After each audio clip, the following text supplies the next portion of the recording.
Ah, e ela também não quer que repita de novo os conceitos, para não ficar repetitivo, né, gente?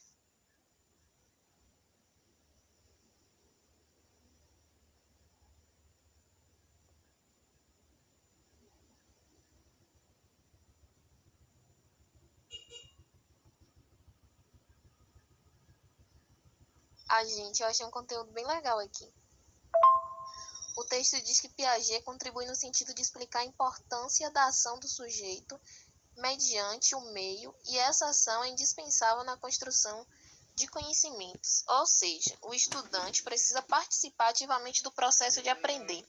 Dessa forma, ele passa a construir coisas novas ao invés de repetir ou reproduzir algo que lhes foi transmitido. Realmente, os trabalhos de Piaget contribuem significativamente para a educação científica. No sentido de proporcionar conhecimento minucioso sobre o desenvolvimento do ser humano.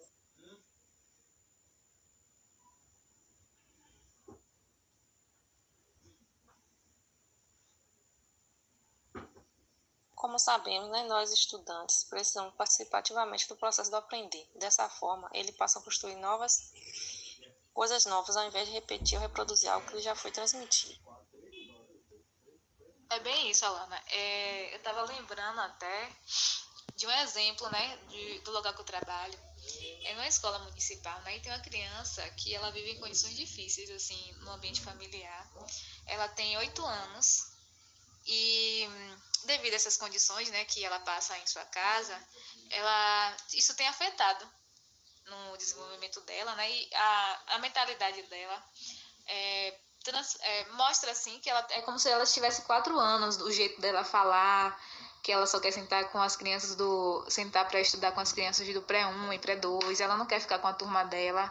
Isso tudo também acarreta, né, o desenvolvimento da criança, né? E assim, para isso, né, a gente tem que lembrar sempre de estar estudando e sabendo essas teorias com esse intuito. Piaget fala, né, sobre o desenvolvimento do meio, do processo, né, do desenvolvimento da criança. E se a pessoa não tiver essa percepção, ela pode acabar afetando ainda mais a vida dessa criança, né? Então, lá a professora, ela tenta acompanhar, ela tenta lidar com essa situação de forma paciente, adaptando-a, né, para ela conseguir acompanhar e vendo a evolução dela, vai incentivando cada vez mais. Além de conseguir um equilíbrio entre o que já conhece e aquilo que é novo e que precisa conhecer, por meio da interação com outros sujeitos.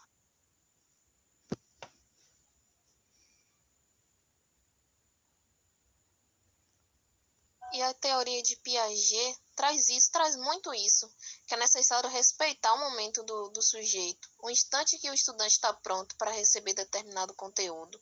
Só assim ele vai estar pronto para receber aquela experiência. E em sala de aula a gente tem que estar preparado, né, para lidar sempre com esse tipo de situação, né, mesmo com toda a dificuldade. Oi, gente, vocês estão acompanhando aí o raciocínio? Pelo que eu entendi, né, que o estágio que o aluno está vai depender pelo qual ele está passando. É importante respeitar o desenvolvimento do estudante e a forma com que ele aprende. Isso seria interessante que as pessoas compreendessem isso, não só as professoras, como os pais, os familiares.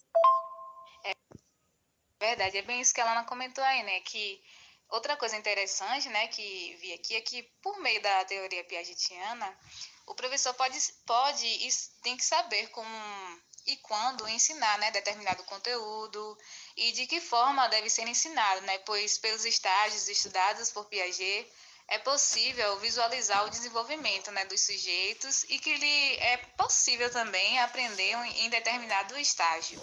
Com certeza, isso me fez entender que o professor sabe quando e como ensinar o seu estudante e que desenvolvimento pode se esperar dele. Dessa forma, a gente percebe o quanto é importante o papel do professor, pois cria situações compatíveis com o nível de desenvolvimento cognitivo de cada aluno em atividades que possam desafiá-los.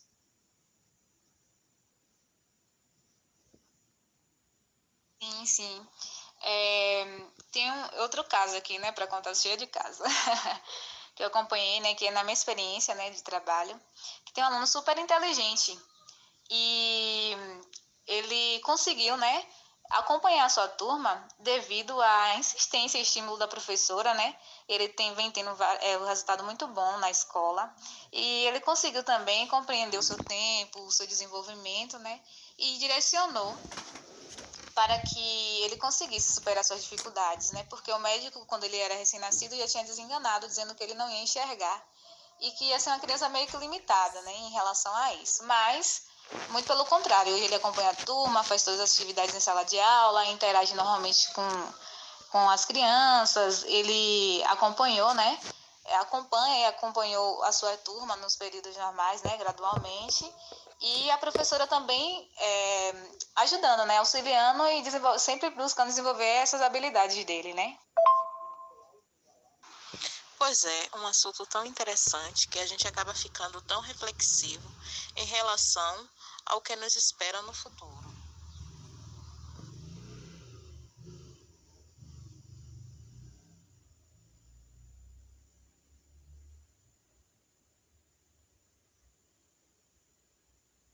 Então, peraí, então quer dizer que, segundo Piaget, precisa ter uma relação professor-aluno baseada na cooperação de ambos. Assim será através do debate e discussão entre iguais que o processo de desenvolvimento cognitivo se dará.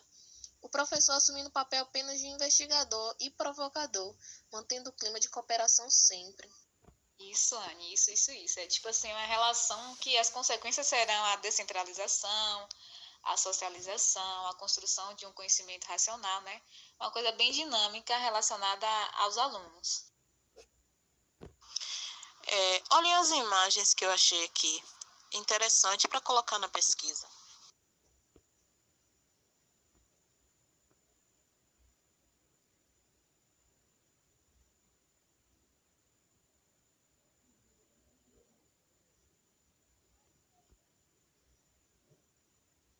Eu entendi também, gente, que dessa forma a produção das crianças passa a fazer parte do processo de ensino-aprendizagem, buscando compreender o significado do processo e não só o produto.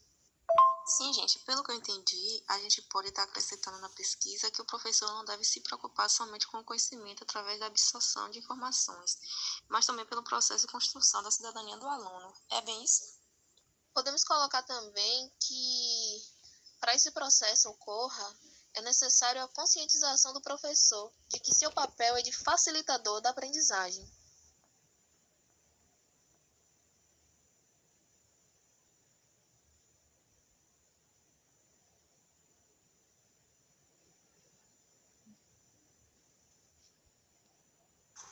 Então, de modo concreto, não podemos pensar que a construção do conhecimento é entendida como individual. O conhecimento é o produto da atividade do conhecimento humano marcando social e culturalmente. O papel do professor consiste em agir como um intermediário entre o conteúdo da aprendizagem e a atividade construtivista para a assimilação.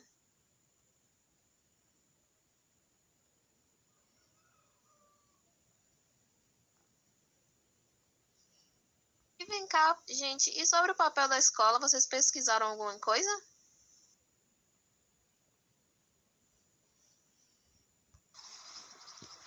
Achei aqui um artigo bem interessante dizendo que a educação é porta de transformação e não repetição.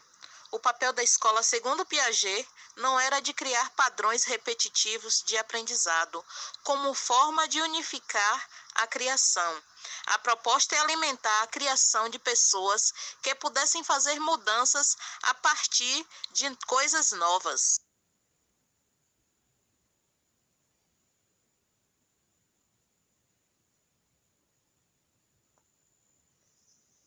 Galera, para fechar com chave de ouro, podemos falar das 3 ações que devem ser levadas em consideração no trabalho com crianças. Claro que é partindo do conhecimento das implicações encontradas na teoria construtivista, né? Para os educadores que seguem essa linha, claro.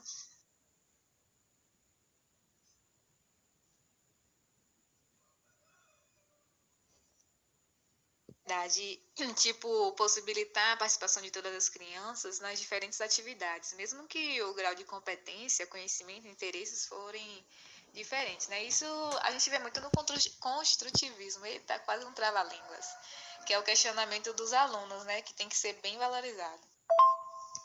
E a gente não pode esquecer que a relação do professor-aluno precisa existir e, além disso, o educador ele deve encorajá-lo ao diálogo.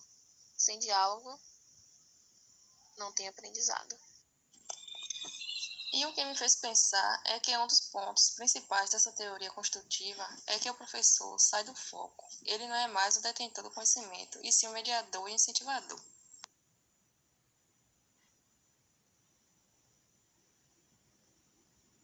O trabalho ficou com uma discussão bem coerente, né? Acho que a gente chegou bem no ponto que a gente queria, né?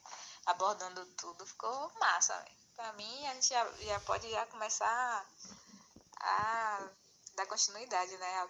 Às próximas etapas que a professora estiver pedindo. Galera, qualquer coisa a gente vai se afinando depois aí e nos falamos por aqui. Até a próxima.